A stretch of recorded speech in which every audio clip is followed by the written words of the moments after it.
एक बार भगवान इंद्र ऋषि दुर्वासा द्वारा आयोजित स्वर्ग में एक औपचारिक बैठक में भाग ले रहे थे। तब उस समय हर कोई एक गहन मंथन में डूबा था। पुंजिकस्थली नाम की एक अप्सरा अनजाने में उस बैठक में विघ्न पैदा कर रही थी। तभी ऋषि दुर्वासा ने उसे ऐसा नहीं करने को ऋषि दुर्वासा की कही गई बातों को उस अप्सरा ने अनसुना कर दिया। यह देखकर वो नाराज हो गए। तब ऋषि दुर्वासा ने उसे श्राप देते हुए कहा कि तुमने एक बंदर की तरह काम किया है, इसलिए तुम उसी प्रकार एक बंदरिया बन जाओ।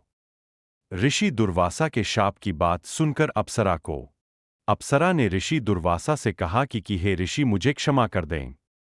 मैं आपको परेशान करने के लिए यह काम नहीं कर रही थी। मुझे इस बात का तनिक भी अंदाजा नहीं था कि मेरी ऐसी मूर्खता का मुझे ऐसा परिणाम मिलेगा। ऋषि दुर्वासा ने उसकी विनम्र विनती को देखकर अप्सरा से, प्रिय तुम रो मत।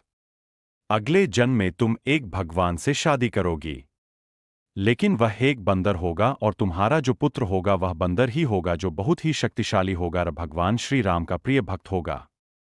यह सुनकर पुंजिकस्थली ने ऋषि दुर्वासा को नमस्कार करते हुए दिए गए। तब माता अंजना का जन्म बंदर भगवान विराज से हुआ।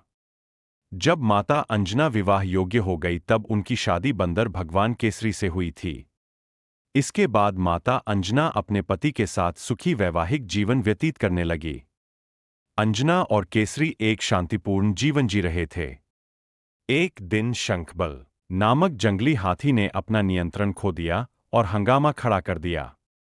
कई लोगों की इस हंगामे में जान चली गई। कितने ऋषि इस वजह से अपना अनुष्ठान पूरा नहीं कर सके।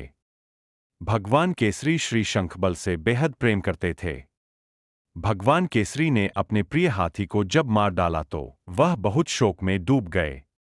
यह देखकर संतों ने उन्हें यह वरदान दिया कि तुम्हारे घर एक बच्चा जन्म लेगा जो बहुत ही शक्तिशाली और हवा की शक्ति और गति के बराबर रहेगा।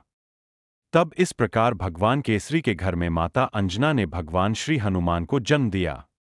यही उनके जन्म की कहानी है, इसलिए उन्हें अंजनी पुत्र और पवन पुत्र कहा जाता है।